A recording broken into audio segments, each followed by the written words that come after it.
Hello you guys, it's great to see you all today and I'm glad you're here because we're going to talk about some of my most repurchased skincare products.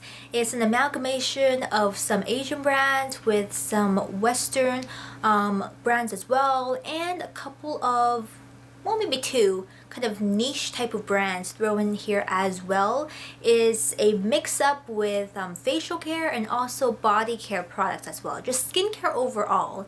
And I found this request in one of my old videos, and I suppose I kind of forgotten about it, or it got pushed behind other things, but I could totally do this, especially right now when it's winter time, because winter is the time I focus a lot more on skincare in comparison to makeup, because my skin, gets dried out, it's windy, it's chapped, it's just not cool. So I have some great things to show you, and while I don't talk about these guys all the time in my videos, these are kind of the behind the scenes superstars in my day-to-day life. So let's start off with hand cream. Your hands are very important, you use them all the time, and you want to take good care of them. So my favorite hand cream is, and the one that I have repurchased over and over again actually, for myself and for gifts, because I think they're just awesome, spreading the love right here, is the Crabtree and Evelyn Hand Therapy. I think it's what they're called. They are very cute. They come in these retro looking aluminum tubes with the little twist off cap right here. They are, I feel, the perfect balance between a very nourishing but might be too greasy hand cream versus something that is light feeling but doesn't tend to do much for your skin. I reserve the light hand creams for the summertime, but during the winter I need some serious heavy duty stuff. If you do a lot of housework, if you are in a profession that you need to wash your hands all the time, if you're a nurse, maybe a teacher, or you work in the culinary industry, this is something you may want to have in your purse and kind of everywhere. I use this all the time. It contains a great mix of ingredients, including macadamia nut oil, ceramides, hyaluronic acid as well, which is fabulous for your skin to keep your skin moist, but again, great for your hands too. So really love these guys, Crabtree and Evelyn. You guys should all try them out, I think. Moving on then, probably the most repurchased skincare product of all time, only because I've used this for so many years I can't even count, and I've bought countless tubes of this. This is the St. Ives Apricot Scrub. Now, I know there's a debate between whether or not the natural walnut shell powder is too abrasive for your skin. Does it cause micro cuts on your skin? Should you be using plastic synthetic polyurethane beads? I'm going to leave that up to you. Personally, I adore this. I think it's much better than the synthetic polyurethane beads, which do nothing for my skin, and they kind of hurt when I try to put too much pressure while scrubbing.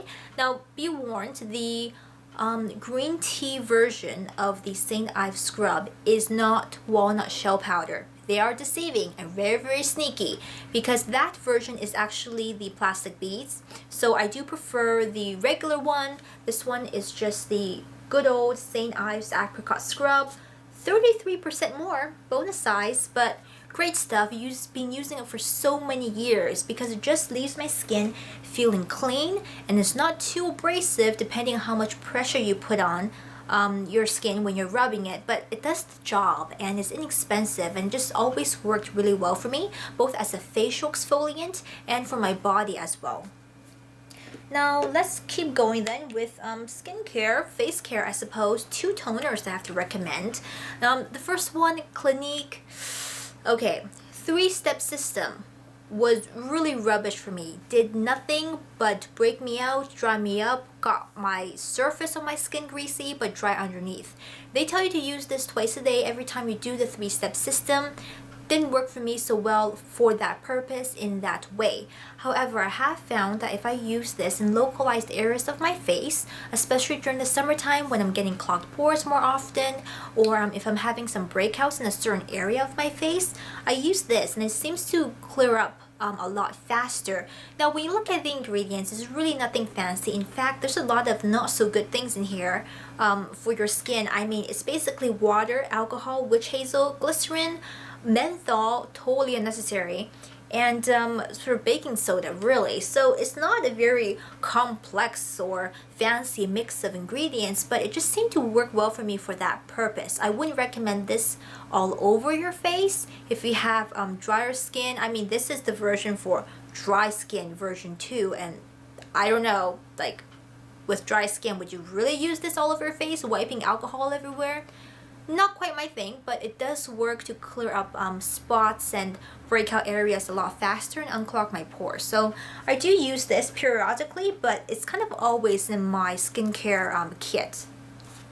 Now, the favorite product probably of this lot, or maybe one of the two favorites I would say, is Hada Labo. You guys have heard me talk about this countless times because it really is such a standout product, and I feel like not enough people use this and talk about it. So here I am doing this for you.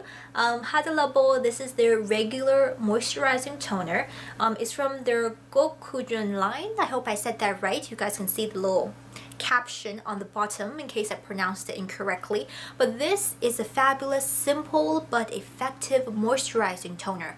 It will leave a bit of a sticky feeling on your face, but as soon as you put a moisturizer over top, it seals it in and doesn't do that anymore. You don't feel gross and kind of sticky and icky, but it does really moisturize your skin, and it stays moisturized for a longer period of time, which is why this is my favorite wintertime toner.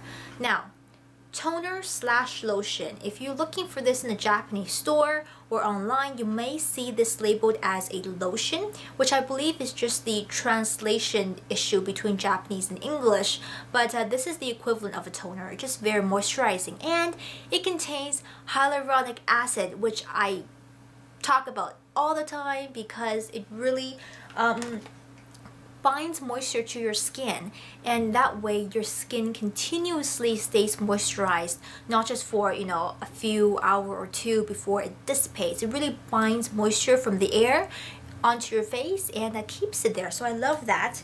But furthermore, I do want to talk about quickly the whitening line from Hada Labo, which again contains high amounts of hyaluronic acid. The great thing about Hada Labo, I feel like they're not fussy. They're simple with their ingredients, but they choose their ingredients carefully. There aren't as many fillers in here, and they work effectively all the time for me. This is my most repurchased winter skincare range, I think, with the exception of Nukes. I kind of switched them up between the two, but this set, the toner right here and the moisturizing lotion, are both fabulous. Used in conjunction with each other, they really brighten up your skin. This contains both hyaluronic acid and arbutin to dissolve any hyperpigmentation, even out your skin tone if your skin tends to get patchy or tan unevenly like mine does, acne scarring. Just a very hard-working skin brightening slash skin whitening product. It won't take your skin up quite a number of shades, but it really illuminates your skin and gets rid of dullness and things like that. So I love that too.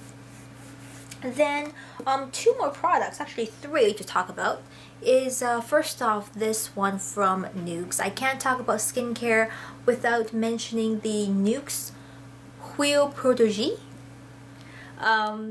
In other words, the multi-purpose oil. Can't do the French right here, but this is divine. Smells fabulous, has a great slew of natural ingredients. I adore Nukes, and this is actually, I believe, my first or second Nukes products that I've ever used, and it's worth all the hype that you've heard about this. It's okay for your face, it's okay for your hair, it's okay for your body. Don't be quite so afraid of using oils on yourself, I feel like, even if you do have oily skin, because depending on the type of oil, it might actually do very well for you, and better so than other products, because your skin naturally does produce oil-like substances, and a lot of times oils are much more akin to what your skin naturally produces than a lot of these synthetic things that goes into skincare. So I very much enjoy this, and I do recommend this to everyone. Use it in the way that you think fits for yourself, either in your hair, a drop or two mixed in with your moisturizer for the winter time is fabulous.